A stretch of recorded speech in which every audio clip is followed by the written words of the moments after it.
Bismillahirrahmanirrahim. Assalamualaikum warahmatullahi wabarakatuh. Hadratul kiram al-muhtarim, para masyayikh, Ma'had Dermas, al-mutakharijin kang kula hormati, sedaya ingkang rawuh wonten ing majelis mriki.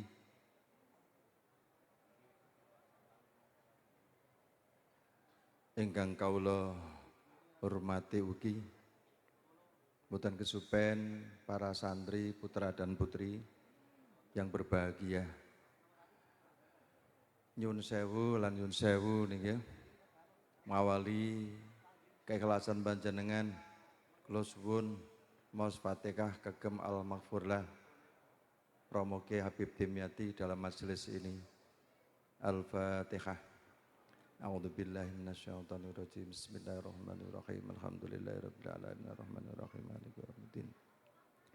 Iyyaka na'budu wa iyyaka nasta'in shiratal mustaqim shiratal ladzina Penggalipun nyun sewu dumateng para masyayikh wabil khusus duriyah saking Romo Kiai Habib Dimyati, dumateng Gus Mamuk, Gus Fuad, Gus Amja, saderenge nyuwun ngapunten, lan juga para alumni sedaya ingkang nate dipun pucal kalih Romo Kiai Habib Dimyati. Ambok bilih anggenipun dalemake matur kurang pas, wonten kekeliruan, kesalahan, tapi dari kesalahan kekeliruan kami bersyukur dari kesalahan nanti akan mendapatkan satu kebenaran. Ini dawuh beliau ngeten dalam catatan anak yang tahun 2014 ngendikan bahwa bersyukurlah terhadap kesalahan karena kesalahan itu akan membawa satu kebenaran. Mohon nanti juga direvisi. Bapak Ibu hadirin hadirat ingkang kula hormati, kita sampun mireng saking Gus Mamuk bahwa termas masa keemasan pada periode Mbah Dim. Kita tahu persis ulama-ulama Nusantara yang sekarang ada, ini adalah ibarat produk daripada beliau. Roto-roto orang yang pernah nyantri, ini kagungan pondok. Mulai pondok Ploso, pondok Lirboyo, yang kita ketahui, pondok sing ageng-ageng niku termasuk songko Mbah Hamid Pasuruan, niki pernah nyantri ten Pondok Termas di era Mbah Dim. Namun dalam sejarah, Termas pernah mengalami vakum. Inilah dari situ akan saya matur. Ini saja juga berdasarkan teks. Copy paste saya hanya mengikuti apa yang ada dalam teks. Pondok Termas Pacitan di tahun 1948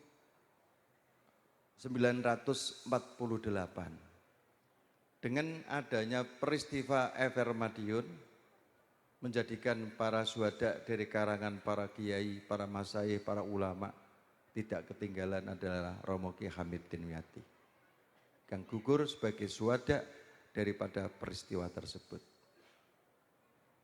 Dari situlah Termas situasi politik yang mencekam, yang menakutkan, trauma dengan tragedi wafatnya beliau Kiai Hamid. Akhirnya banyak santri yang memutuskan pulang ke daerahnya masing-masing. Tinggal beberapa orang saja yang masih mantap menetap di pesantren Pondok Termas ini. Di saat itulah muncul sosok beliau Romo Kiai Habib Dimyati. Beliau tidak tinggal diam. Beliau selalu berupaya bagaimana untuk membangkitkan kembali eksistensinya Pondok Termas ini yang tadinya mengalami vakum bisa betul-betul Termas hidup kembali. Salah satunya untuk menghidupkan daripada Pondok Termas saat itu, ayo, napa Pak? Apa yang dirintis oleh para muassis, para kiai, terutama Mbah Hamid, merintis pendidikan formal Madrasah Salafiyah. Karena mengalami vakum dengan peristiwa tragedi FR Madiun, Mbah Habib berusaha untuk memanggil sesepupunya dari Duriyah Mbah Abdurrahman, Mbah Dur ingkang asmanipun Mbah Ndari, putra daripada Mbah Dur. Didhawuhi ken ngopani ngurip-ngurip Madrasah Salafiyah yang telah didirikan oleh Mbah Hamid secara klasikal. Walaupun toh santrinya sedikit, Mbah Kyai Habib berupaya mengadakan kalau istilah sekarang niku gerakan ayo mondok. Ini sudah dirintis oleh Mbah Habib saat itu. Goleki santri melalui alumni, alma mater dan guru-gurunya dijak mondok. Sing sik butuh ilmu nyantri, sing wis mampu digawe dados guru. Itu upaya keras Mbah Habib dalam mengembalikan lagi Termas hidup kembali setelah peristiwa FR Madiun.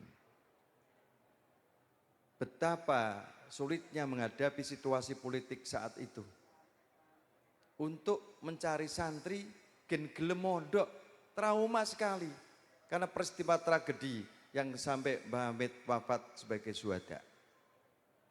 Namun dengan giatnya beliau, lobi sana sini, selalu merangkul para alumni dan para guru-gurunya beliau akhirnya menemukan cara setelah madrasah itu berdiri, dilanjutkan, berkembang setahun demi tahun, akhirnya dilanjutkan oleh tahun 1954,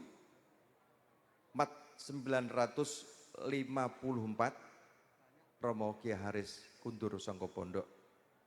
Akhirnya saat itu madrasah diganti, diserahkan kepada beliau untuk mengelola, meneruskan perjuangannya para muassis lebih dahulu, yaitu Madrasah Salafiyah yang saat itu baru tingkatan yang terkenal dengan Madrasah Sanawiyahnya, Salafiyah. Kemudian pada tahun itu juga tidak selang sekaligus menunjuk Mbah Hasim.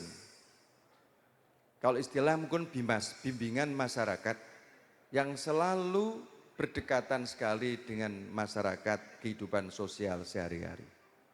Mbah Hasim lah sosok yang selalu meladeni para kebutuhan masyarakat yang ada di Lungan, bahkan juga orang-orang di luar Pacitan.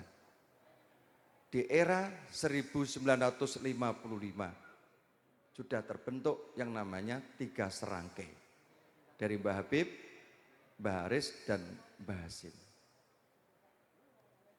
Setelah ada Mbah Hasim dan ada Mbah Haris, Mbah Habib sangat leluasan untuk bergerak menuju keluar dan selalu berupaya untuk menyampaikan Termas hidup kembali. Saat itulah dengan upaya beliau Termas semakin berkembang. Kula mboten badhe nyinggung terkait dengan keterlibatannya di dalam partai saat itu. Mayoritas para pengasuh Termas saat itu adalah Masumi, tapi di era menjelang pemilu 55 muncullah NU sehingga pecah dalam partainya dan adalah NU Tentrmas iku menang saat itu ngeten. Kula mboten badhe terusake, namun sebagai catatan kalau Gus Lukman ngendikan calon ketum NU berikutnya niki mboten keliru, Pak. Karena di era saat tahun 1930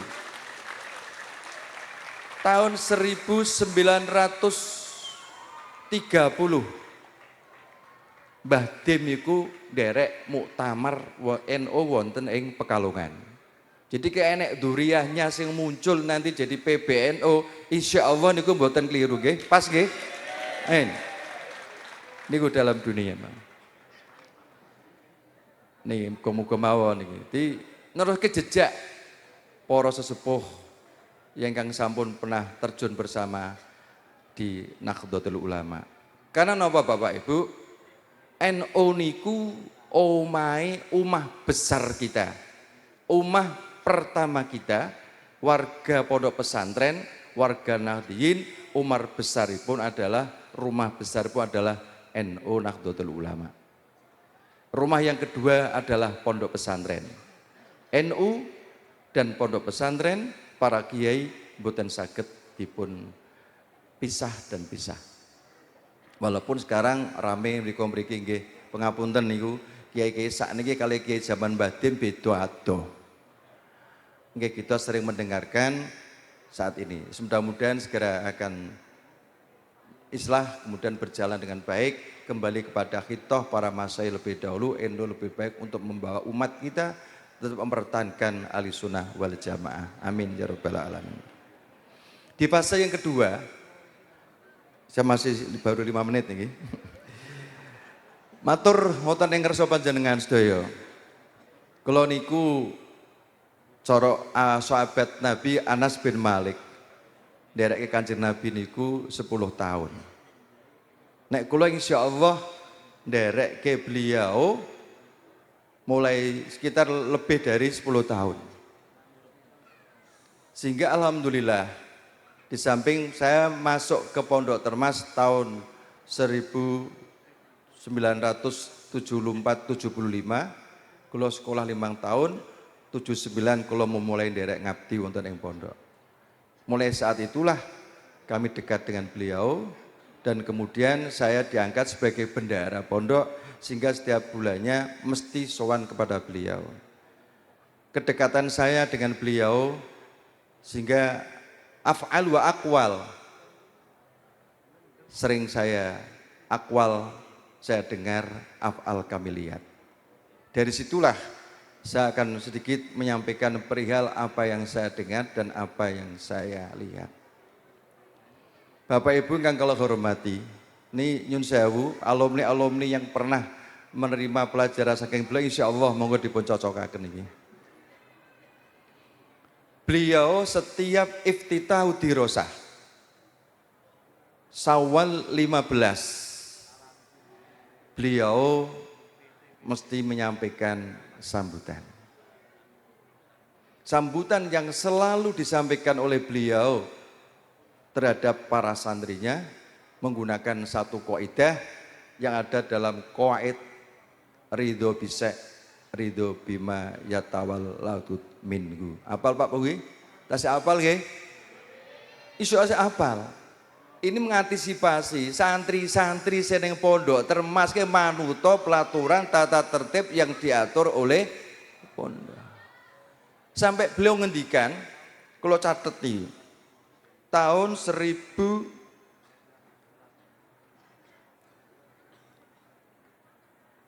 tepatnya pada Syawal 19 Syawal 1418 atau tanggal 21 Maret 1995. Beliau ngendikan ngeten. Segala sesuatu yang negatif yang diperbuat oleh santri-santri Pondok Termas, aku ora ridho. Segala yang negatif kemudian dilanggar, dilakoni karo santri Termas, Mbah Habib boten ridho. Niki Masya Allah Pak. Saya melihat terbukti, okay, santri-santri baik itu individu atau kelompok, kok mencoba melakukan tindakan-tindakan yang tidak dibenarkan oleh pondok. Saat itu beliau juga duka. Pernah duka. Akhir tahun ono santri sing neko-neko sampai dicabut tidak akan menerima ijazah. Niku beliau. Karena apa? Kenapa beliau mengatakan ini? Karena pelanggaran konon. Sehingga terpaksa apapun, walaupun dia katakan orang yang dekat dengan beliau, beliau menegakkan pelaturan yang ada, sebuah konon harus dilaksanakan.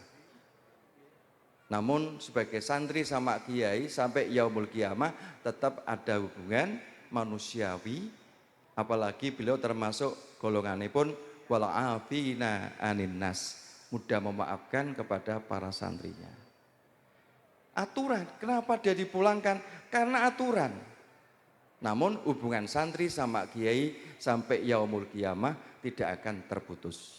Karena terbukti setelah dia tamat, kemudian sowan lagi kepada beliau, biasa sebagaimana santri sama kiai. Itulah sosok beliau.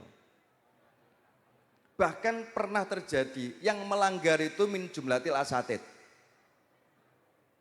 Saat itu sebagai keamanan pondok, lurah pondok Mbah Mundor, pusingnya puter sampai 100 kali pusing. Karena yang melanggar guru. Tapi apa ibu lihat? Ditimbali, dinasehati, dan suruh pulang. Itulah ketegasan beliau. Karena pelanggaran, sekali lagi karena pelanggaran, aturan dengan aturan untuk menegakkan aturan kalau wau. Sekali lagi hubungan santri sama kiai tidak akan terputus. Tetap sebagai silaturahmi kiai sama santri. Kemudian beliau ini sangat peduli. Okay. Beliau itu sampai thoriqah taklim wa ta'allumnya. Saya yakin Bapak yang di era 70 sampai 90 beliau istiqomah ngaji tafsir Jalalain. Walaupun 7 tahun dereng hatam. Gitu. Jadi nek misalkan mlebu ning kelas 1 MP teko tamat remas orang alami tafsir Jalalain hatam. Karena apa? Ngaji ini sih penting, ngaji ini ketemu karo santri sithik tapi diuraikan sampai di ora. Itulah beliau. Lo remen mirengke pengajian beliau. Barangkali itulah kontak antara santri sama murid, yang penting bisa ketemu setiap saat beliau saged nasihati para santri-santri lewat media pengajian tafsir Jalalain. Yang kedua, istiqomahnya beliau ngaji taklimul muta'alim di bulan Ramadan. Semua insya Allah mengikuti, jamnya jam malam, di atas jam 11 sampai jam 12. Istiqomah beliau. Kemudian taklimnya madrasi. Ini yang perlu diikuti Pak, thariqatul taklim beliau di madrasah. Beliau sampai sebelum gerah-gerahan iki nek ngasto ning kelas. Ning kelas beliau juga menulis di papan tulis nggih ngeten nggih. Awake dhewe insyaallah kalau zaman kula bahasa Arab. Kita suruh menulis, setelah itu kita mempelajari mutolaah dikembangkan untuk menjadi materi muhadasah. Sehingga kalau diulang bayi, masya Allah, wedine setengah mati Pak. Takut bener, karena rasa takut mesti sinau tenanan. Beda nek santri sakniki belas ora takut karo kiai, karo guru-guru nih. Bahkan nek dijejer, nek kon maca pilih dijejer daripada maca ngeten lho Pak niki. Niki santri sakniki Pak. Boten Mas, boten saged Pak. Jejer ya, nggih, pilih jejer aja ngeten ya, masyaallah. Ini bedanya kalau zaman biyen Pak. Mula kula kata judak terus piye nih lho ngladeni santri sakniki niki. Mbah Yai Habib masuk kelas. Terus ini yang perlu dicatat. Setiap beliau arep tindak, saya langsung tahu persis ya. Wis ngasto mobil. Beliau mau masuk ke 3 MA, mobil inggirke. Pamit yang santri nih, pamit yang siswane, aku orang mlebu arek nyempasitan. Ikulah yang selalu diwanti-wanti kali beliau, guru-guru yen ora arep sekolah, pas izino ning para santri. Ini sudah jelas Rasulullah Kanjeng Romo Kiai Habib Dimati seperti itu yang dilakukan. Bahkan Zaman semono karena kekurangan kelas mungkin masih menangi Pak. Sekolah ning masjid ngisor beduk. Nggih. MA niku langganan pokoknya ngisor beduk. Niku kok ana santri diwulang karo gurune nglosor. Walaupun beliau di atas mobil turun menegur santri. Ngeten Pak, kepeduliannya terhadap para santri di dalam mengikuti dirosah dengan guru-gurunya. Kemudian ini perlu kami sampaikan dalam rangka untuk pendekatan pengasuh dengan asatid jadwal rutin Pak. Tiap tanggal 15 purnama kula sering ditimbali, nang njeluk kula ngeten, niki malam nyang laut Pak Patah supire. Niku langganan Pak Patah nek kurang motor ya golek. Dijak nyang laut. Menunya sederhana. Kupat tahu neng pasar sawo. Suntukang nyun sewu, suntukang mundut nggih Bu Widah. Ini apa? Konteks hubungannya bagaimana kedekatannya sama Mbah Kiai Habib dengan para asatid. Karena jarang sekali kok saat itu jangankan murid, wani sowan, langka. Guru saja sering jarang sekali sowan karo beliau kecuali ada acara jadwal kegiatan kumpul. Ini sampai-sampai Pak Sardi enek beragi ya. Ketika Pak Sardi wis bar pacaran karo Bu Suli dan selanjutnya masuk kepada jenjang khidbah mau nikah sowan Mbah Habib nyuwun pangestu zatut doa badhe melaksanakan sunnatun Nabi. Nah, Pak Sardi wangsul kula mlebu sowan. Pak Habib takok, wis sapa mau?" Niku Pak Sardi Pak, derek salah satu guru kita, insya Allah badhe nikah kali Bu Suli. Artinya apa? Sampai beliau itu tidak perso kalau itu guru pondok gitu loh. Karena sangken jarange sowan. Nikulah beliau nggih.